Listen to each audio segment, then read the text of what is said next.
a very good day to you. I hope you had yourself an amazing weekend and, of course, an amazing Monday. It is the 16th of September 2024, 1902 East African time, and this is the Black Hot Fire Network, the media of the 21st century.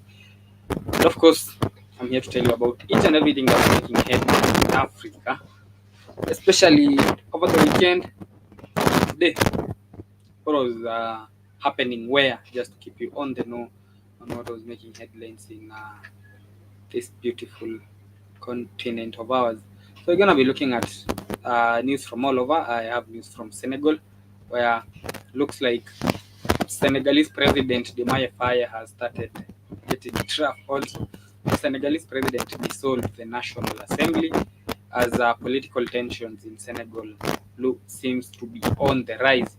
So after there's been weeks and weeks of mounting tensions between Senegal's executive and the opposition-controlled parliament. So the main cause of the tension is because the parliament in Senegal is opposition-controlled, and with how the landscape has been, the political architecture in most African countries is most laws have to pass through parliament in order for them to now go back to the executive so that they can be ascended into law.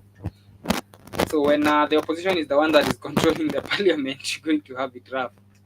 And that is what has been happening in Senegal with Diomaye. Nothing has been going for him because he does not control the parliament. So, and that is why he decided to dissolve the whole parliament, fulfilling the wishes of the president's supporters. So it's a legal move according to the Senegalese constitution. I was checking to see whether it's a legal move what he did. So it's a legal move, and it's allowed in the constitution, and some you might argue that it's necessary given the current political landscape, because once you have a parliament that opposes everything that you do, then you're never going to do anything. Not that he would have done anything anyway, but if I was him, I would also dissolve the parliament, because with the political landscape and how they make us believe it works, almost every law, every bill has to pass through the parliament in order to get to the president. So now he said that the dissolution of parliament was done considering the assembly no longer aligned with the president's ambition. He continued to emphasize that he had not broken any law. The opposition was quick to come out and say that was a political maneuver, saying that with how quickly elections are being held, the legality of bypassing the constitution and organizing the elections too fast was suspicious. They claim that the president is trying to manipulate the elections. So Diomaye had enough with the parliament. And now what is going to happen is there's going to be another election now, with now both sides facing each other, the president side and the opposition side, to see whether they will gain a little access and control of the parliament, or it's going to remain the same as it is right now. He does not have control of the parliament because the opposition controls the parliament in Senegal. So when Diomaye took power, he was one of the people who many people had hopes and belief in. They thought he was young. He's the youngest president in Africa. They thought, of course, the youngest is Traore. They thought that now, the fact that he's a young African, he's a youth, he had been jailed for a few years by the former regime just for being a opposition leader, and so they identified with him, and they thought that now, with Diomaye, things were going to be a little bit different in Senegal. It didn't take long for their bubble to be busted, although it did take some time, because the first reforms that he did were good reforms. I remember him doing away with every fishing law that had been made, and now he wanted to restructure, including Senegal's fishing agreement with the West, with Europe, And so he was trying to find a way. It looked like he was trying to find a way in which of Senegal can benefit from the fish and the Senegalese fish that is exported. And he did a few good reforms at the beginning, and people got their hopes up, and they believed that Diomaye Faye was going to be something of an African leader, because we don't have many of those. I remember even Keith at the beginning gave him the benefit of doubt, and he ended up disappointing him. Um, the alarm bells started ringing when he started becoming ECOWAS poster boy, being sent by ECOWAS, I don't know, to go negotiate with Traore, because he is more likely to resonate with Traore than Tinubu is, considering they're both young people. So now they were trying to leverage on his age to try and manipulate the three Sahel alliance presidents, and especially Traore, where Diomaye was sent to convince Traore to come back to ECOWAS, and at one point, Traore, Diomaye Faye said that bringing the three countries back to ECOWAS was hard, but not impossible. That was his assessment of the countries. And therefore, ECOWAS gave him the liberty and the freedom, and requested him to bring back the three countries to the Sahel. Evidently, he's not been doing a very good of a job, because if he was, they would be back in the Sahel, and they're still not back. In fact, they're distancing themselves more and more from the Sahel. From ECOWAS, that is the Sahel alliance countries, are distancing themselves every day further and further from ECOWAS. So he's evidently not doing a good job, and the mockery that they were trying to use, the idea of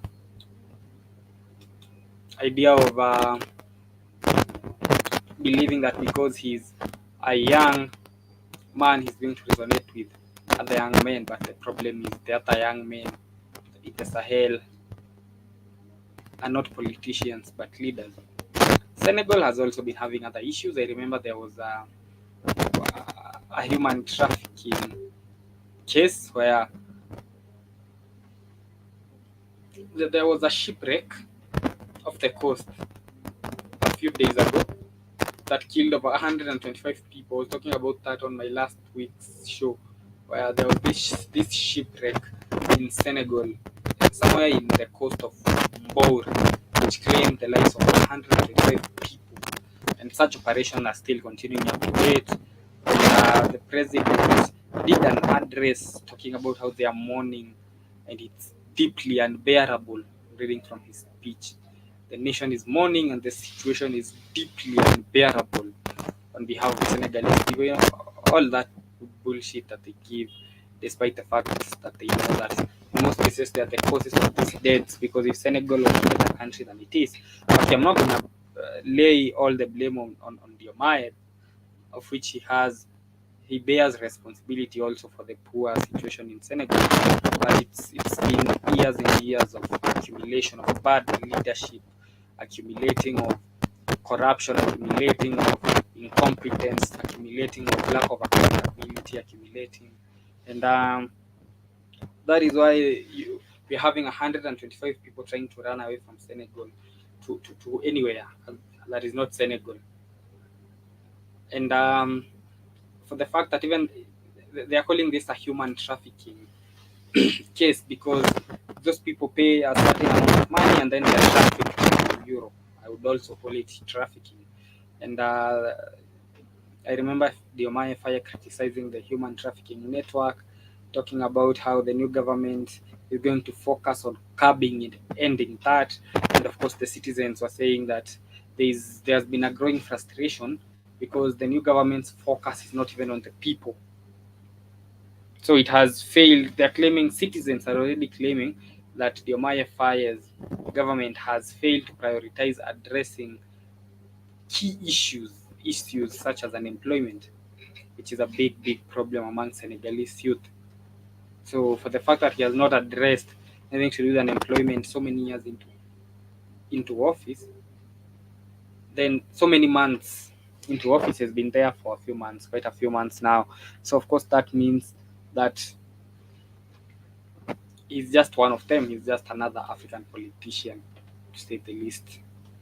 So, however, he said that he promised to combat human trafficking. This is after 125 people died. That is when he had the balls to come out and condemn and promise to combat human trafficking, because it's human trafficking when I have to pay for you to traffic me to another country. So he promised to end that, and he also, as I said, he also dissolved the parliament, because the parliament, as he said, was not aligning with his aspirations.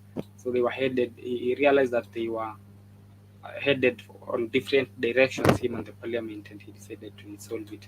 That was Senegal. In Cameroon, there were devastating floods that have been happening in Cameroon that have displaced thousands already, killed quite a good number of people. So the rains have been pouring heavily over the past few weeks, especially in the northern region of Cameroon.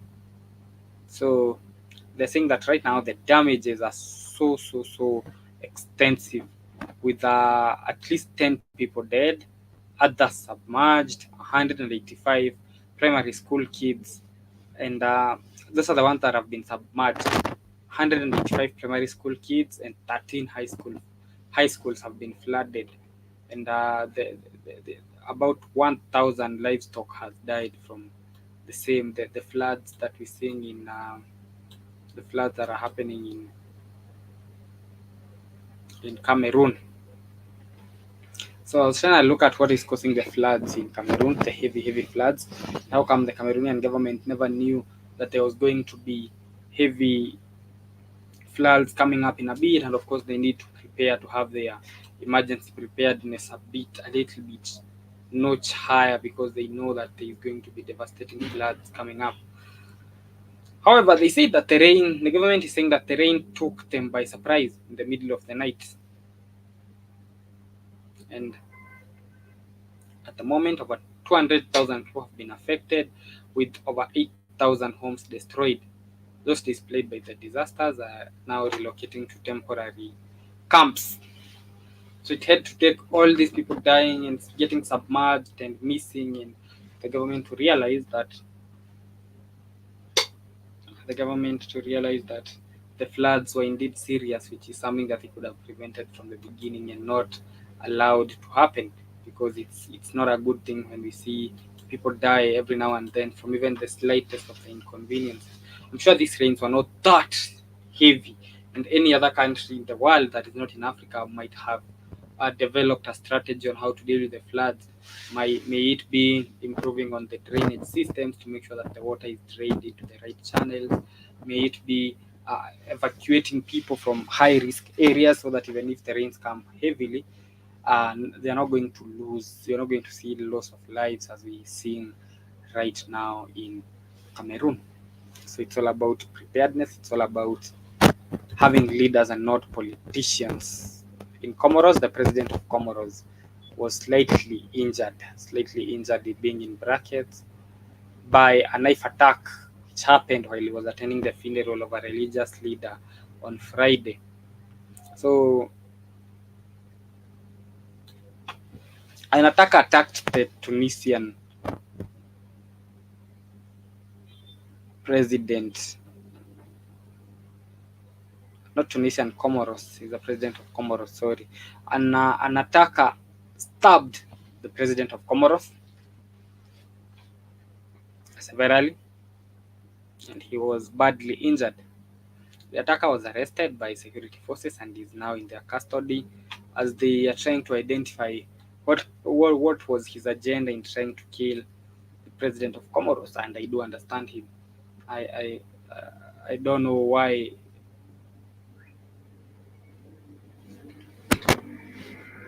I don't know why some of these leaders do the things they do, and they think people are going to just be cool with them, stealing funds from them every now and then, putting the people into poverty every now and then, the corruption, especially that has been happening in Africa, it reaches a point where now people get tired. And this is what starts happening, the retaliations.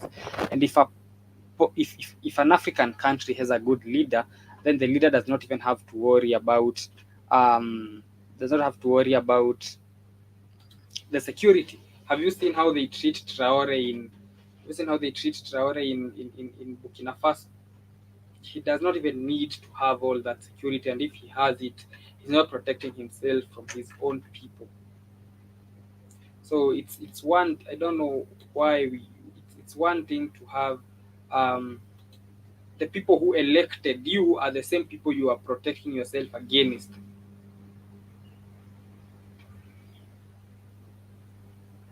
Yeah, so that is the president of Comoros. He was injured in a knife attack while he was attending a funeral on Friday. And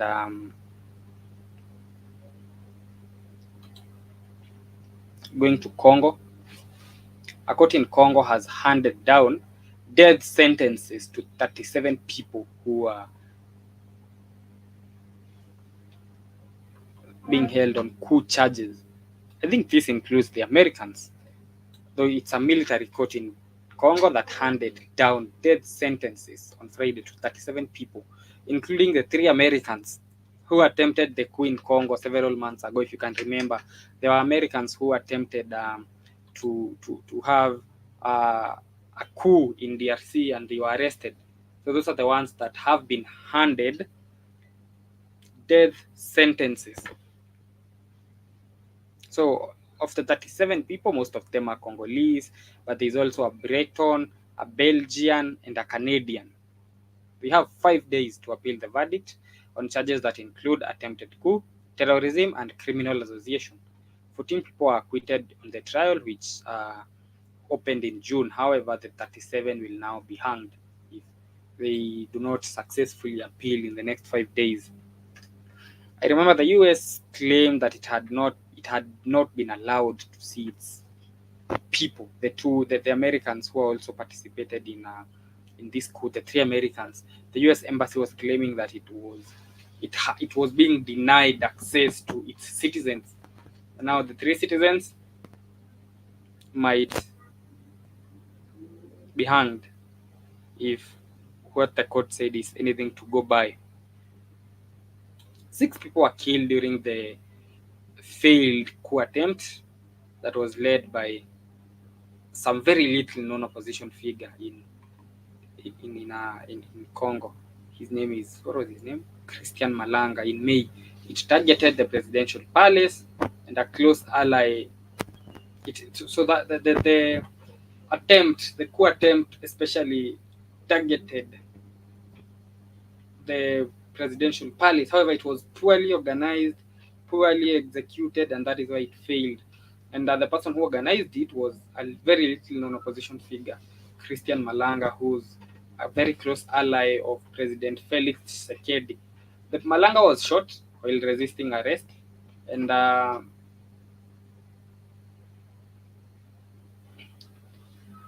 this was soon after he was live streaming. They were doing a coup, and this guy was live streaming the coup on social media. So among the other people who were convicted, Malanga's 21-year-old son, who's a US citizen, and 2 other Americans also convicted in the attack, in the coup attempt. The other Americans will now serve their death sentence in Congo. They are not going to be flown back to the US. That is according to the Congolese court. I said if what the Congolese court said is anything to go by, then the Americans the death sentence will be served in Congo, because the embassy was saying that she was not being allowed access to its citizens. I don't know what is going to happen. That is just what the court said. A big shout out to Jiba Zeba, who's with me and is asking what season is it in Kenya. It's a very, very cold season. It's really, really cold. But Keith told me that it's never cold in Kenya. If you compare when I say it's cold, and I compare it with how cold it is when it's cold up there in the west, then it's not comparable. So let me check how cold is it today. Let me see. Let me see Jaba how cold it is. It's it's 20 degrees Celsius. Some it has today it has been from 16 degrees Celsius to 20. That has been the weather from 16 degrees to 20 degrees Celsius. I don't know how cold that is, but it's cold for Kenyan. That is why we have to wear a very heavy jacket, and everybody else, of course. Otherwise, you're going to catch a cold. I don't know how cold that is in comparison to what you guys experience. Germany signed an agreement with Kenya to export skilled and semi-skilled labor to Germany. 250,000 is the number that was signed, and German and Kenyan officials signed an agreement on Friday in Berlin, which will see recruitment of skilled and semi-skilled workers who are going to fill gaps in Germany's labor market. So this is going to facilitate the the labor gap that is there in Germany at the moment. So this was signed during Ruto's visit to Germany, where he met with the German Chancellor Olaf Scholz. So 250,000 is the number, with the German Chancellor saying this is going to help them compensate for the shortage of skilled workers and semi-skilled workers. The Germans were not really happy with that, and they took to social media, and they didn't like it at all. And the Twitter on that day was just racist. You know, the blatant racism that I saw. I don't know if I can find some tweets from that very specific tweet that was put out by BBC talking about 250,000 people being sent, and they evidently do not like Africans, because if you look at the comments in that post from the Germans, they do not want anybody there. They were saying that now it's time they're calling it an invasion. They're saying it's an invasion. And now they have to deal with illegal migrants and legal ones. And they do not want anything African there. And I told you, I saw a video of some prominent German citizens saying that he does not even feel safe anymore in his own town because there are too many black people. So evidently they don't want you there. I shared also a video here of that Kenyan who lives in Germany, who was saying how he always enjoys the space in the buses and the trains because nobody sits next to him. He sits on a seat, nobody is going to sit next to him. So they evidently don't want us there. They evidently despise us. But 250,000 Kenyans are going to be headed to Germany to fill in the labor gap. In Guinea-Bissau, something un-African happened. Guinea-Bissau president, his name is Umaro Sissoco, declined the second term. I've never heard of that. So he declared in an announcement that he would not seek a second term in the upcoming presidential elections, which are scheduled for November 2025. So it's just 2 months to the vote. And Embalo, who took office in 2020, he's not had the best presidency. It has been it has been one of many challenges. 2 attempted coups, with the most recent one occurring around mid-2023. And political instability, insecurity, and Embalo said he has had enough. Sissoko Embalo said, I'm not vying for that thing again. You can have it. I've not heard of an African president refusing to take the second term. This one did. He has been there since 2020, and he realized that it is not what he signed up for. The challenges are too many. He can't even sleep because they are always attempting to coup him, and he has given up on on the election. 2 months to the election, he has withdrawn from the race and said that he's not going to vie for nothing. He did not even give a reason for his decision to step down.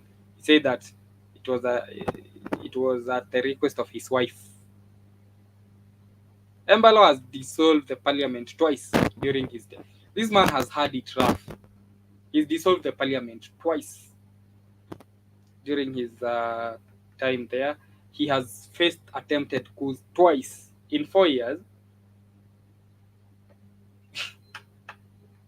So he even refused to name any potential successor. He said that I'm not going to mention anyone. When asked about who he wanted, he said none of them will replace me. However, he said that he did not exclude reconsidering his decision, but as of now, he makes record as one of the few African presidents to say no to an elective post. He said that he's not going to vie again after having it rough.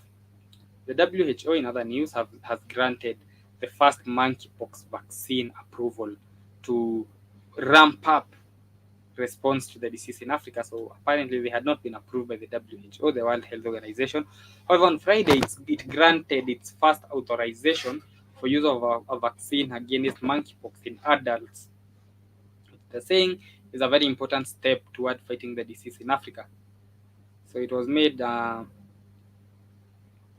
means now the vaccines can start being administered in Congo, in Uganda, and in all the other African countries that have been affected, with Congo taking about 70% of the cases worldwide, according to the African Center for Disease and Disease Control and Prevention, came from the DRC. How true that is, I don't know. It's probably a lie, but the WHO has approved the vaccines to be sent there. So now the Congolese people are about to start receiving vaccines for monkeypox in a bit.